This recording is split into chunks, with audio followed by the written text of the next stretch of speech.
Good afternoon, guys. What's going on? Sunday in the garage here, getting quite a late start in. I've been in the shop, been around the shop, but I haven't been really doing much of anything. But we got the light bulb back up and working. It was actually just a little loose for whatever reason, so tighten that back up. Now we actually have some light in here. So what I really want to try and start working on is the transcooler. Got the brackets all painted up, so I want to attach those to that. And then I took your guys' advice, and I will be quite honest with you, I didn't even know what a nutsert was. But basically, for anyone who doesn't know, because I really didn't know, but basically you use these little expandable plugs, and they are threaded. And basically, it's just like a rivet tool, basically. You just rivet these up, sandwich them in, and then there's threaded holes where you can put a bolt there. So there's many different styles. That's just one that I picked up quick. I'm not sure if that's really a good one, a bad one, but that's what we're going to use. I'm actually going to use it to mount the transcooler up in the truck. So I'm going to try and do that instead of trying to make sure I can get a nut from behind. So hopefully that works out well. We did also paint the front cover area of the first gen. It's been raining on and off, so I've been trying to go back in and out of the garage, trying to clean up the outside a little bit, but let's try and start on the cooler over here.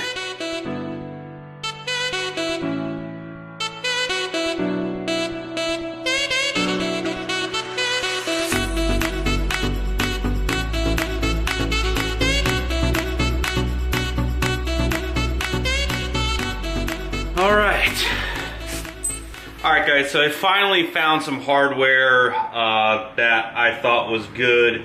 I actually totally forgot to grab hardware for this, so I was trying to find stuff in the shop to use.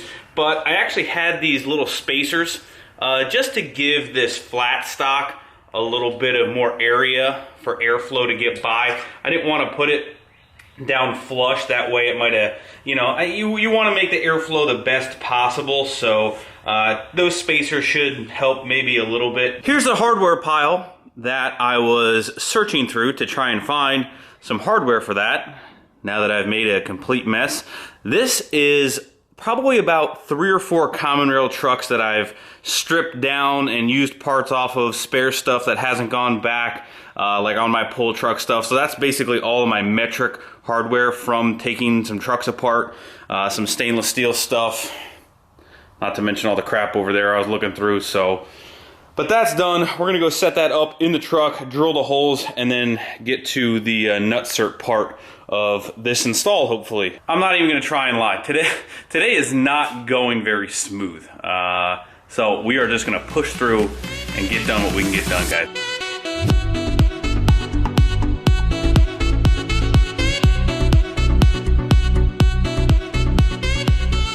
Well, I don't know if that was even recording, but I got the 8mm. I'm going to be using 8mm bolts just because I have so many of them that have that nice flanged edge with the 10mm socket head on it. I'm going to be using those like the factory hardware on a lot of these trucks.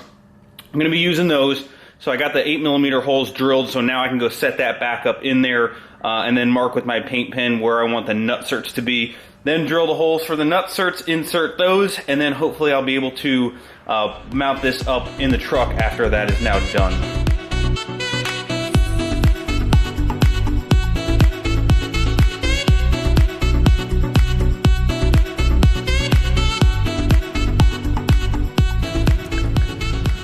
Well guys, you know what they say.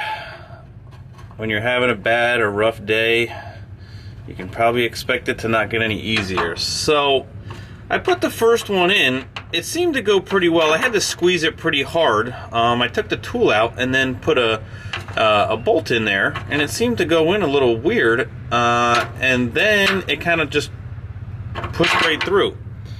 So I probably did it wrong. Obviously, I'm not perfect. I've never claimed to be. But I got to screw with this now to try and get this bolt out of the threaded part up in there. Honestly, I'm not really too sure about these nutserts and their strength. I really don't want to second guess the cooler falling down while I'm driving.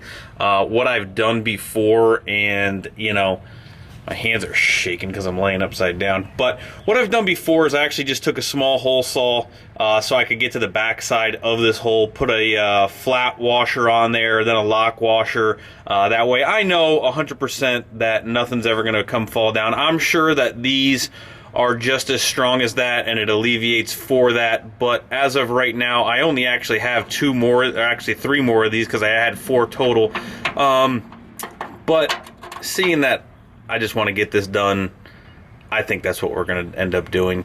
Neither way is really wrong. It does require a little bit, you know, more work drilling this extra hole in there, but also maybe a little bit more peace of mind seeing that I'm not just super comfortable with these yet. So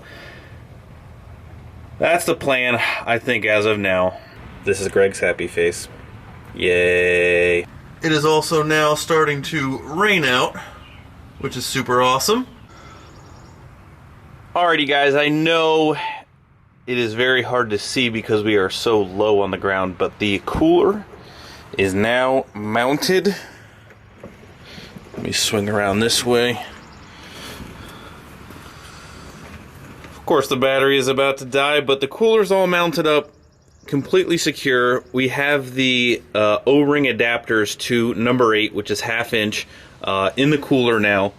Got those all tight. And now I'll show you the thermostat piece, which basically goes right on the end of these adapters, and that is what controls the fan here. There's a special way you gotta wire it up, but we probably won't get to that today. So here is the derail thermostat that goes in line. Basically that male number 8 goes right into this and just creates another male 8 swivel. And this is the thermostat piece, which needs to get screwed in. But you guys get the idea. Then when you're wiring it, usually it would just be power and fan ground, but now they basically just have you tie into the temp sensor right here to an ignition, 12 volt. What I also like to do is a override switch just in case this fails. That way I do have a manual fan switch I can switch on just in case. Alrighty, and that's pretty much what it is going to look like. I did put the Hosen 45-degree push lock on there just so you guys can see. There's the other side, and basically what that'll do is that'll route right along the top of here, kind of come across the top of the fuel tank, come across the fuel tank, and then pretty much run right alongside of the frame into the side of the transmission over there. So that's the plan. That's probably where we're going to call it on the first gen side of things. My legs are getting completely soaked because they're sticking outside of the truck. So all the water's running right onto my pants. We are going to put this guy away for now. I'm not exactly sure what I was doing wrong. This was my test one. I was like, okay. Or actually, no, that was my... No, yeah, this was my test one. So this was my test one, and I thought it was going to be pretty good. I was like, okay. I stuck it up in there, kind of like so. Stuck it up like that. And then went from the bottom, squeezed it, made that little bubble there. I don't know if these are really the best ones. I've seen ones that have like ridges on the bottom that kind of cut into something. And then this was the one that I had the problem with. You can kind of see it went a little crooked, and then the threads inside there, I couldn't even get a bolt started in it. And I'm not really sure. It kind of rolled this edge a little bit to where it pretty much just popped right through the hole. And I used the correct drill bit size for this M8, which is basically a 1/2 inch. So I'm not really sure what I did, but we'll need to do a little bit of research. I'm sure one of you guys can maybe tell me what I was doing wrong there, but that guy's getting put off to the side for now. Alright, so what I've transitioned into is to modify the top of the sending unit of the 05. Like I mentioned quite a few times, we are going to be using this bulkhead style return to run a true number 6 return. That way we are not neck down. As you can see, that is the hole size for your returns, and that is basically where I'm returning each one of my CP3s, which like I've mentioned previously before, would not be an issue under any other normal circumstance, but I think it might be causing a restriction seeing that I'm running two 12mm pumps, and at idle and low fuel situations, I believe that they are returning quite a bit of fuel, and I believe that this is bottlenecking them from their, they already have their own dedicated number 6 line coming back to here, but I just want to make sure it's number 6 all the way through. So that's where we're at now with that. What I'm gonna do is take this buzzer wheel of death here. If you guys have ever used one of these things, if it would ever focus, gosh. These things are really meant for, it's like a Dremel for metal. These things really take away some material very fast. So that's what we're gonna use. I'm basically almost gonna hog out this entire little rectangle section slowly, and definitely with some safety glasses. I don't wanna use a drill bit because a drill bit on this plastic, it's very brittle. Trying to drill through this is not going to end up very well. I can already tell you that. So I'm just going to go very slow with this and try and get a hole size. This is actually undersized for the bulkhead fitting, so it'll work good, hopefully.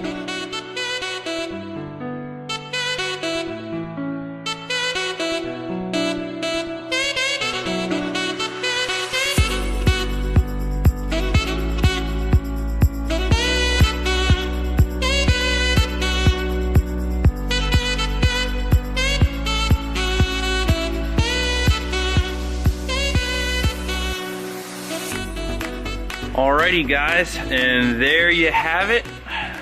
Fits nice in there. It's got actually a little bit of a shoulder to it, so just slightly oversized. Sits right on there flush, just like that. Major improvement over the other one. I did grab a hose, connected it just to make sure I got enough clearance all the way around it, but you can kind of see exactly what I egged out there. Came out really well, in my opinion. You can kind of see the bottom there, completely flush. It uses like a jam nut style on the end there. Let me actually, I'll test fit that right now. There you go. You can kind of see what the bottom looks like with the jam nut on there. It's the top yet again. Just got to basically do the other side. Alrighty, and there you go.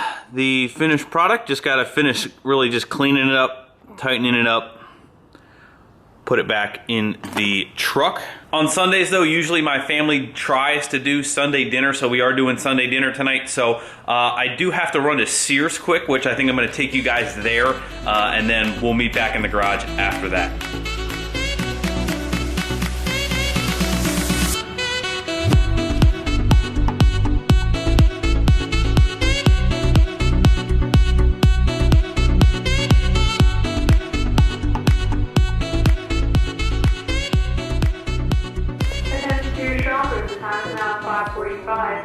$38 later, we have socket tray organizers.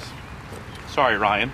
All right, guys, so we went to Sears. We got tray organizers. These are the same kind that I have in my other toolbox. And the plan for the roll cart is to put these on the top there. Right now, the impact sockets are kind of underneath my knack box, and I really would like them up higher so I can actually see them and use them. Every time I go to use my impact sockets, I pretty much have to kick and trip and fall over them before I can pull them out from underneath the knack box. So these are going on the top of the roll cart, and probably some other impact stuff. Really, the roll cart, I'm not trying to double my tool set, but I'm just trying to make it easier for things that are a little bit more of a pain in the butt to get to and use, so I use them more frequently. So that's the plan for these.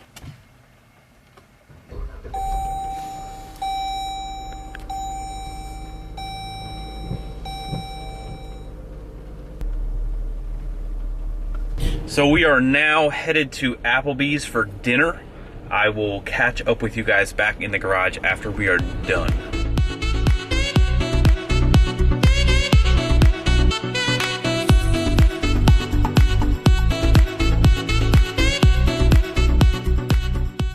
So here is the roll cart as of now.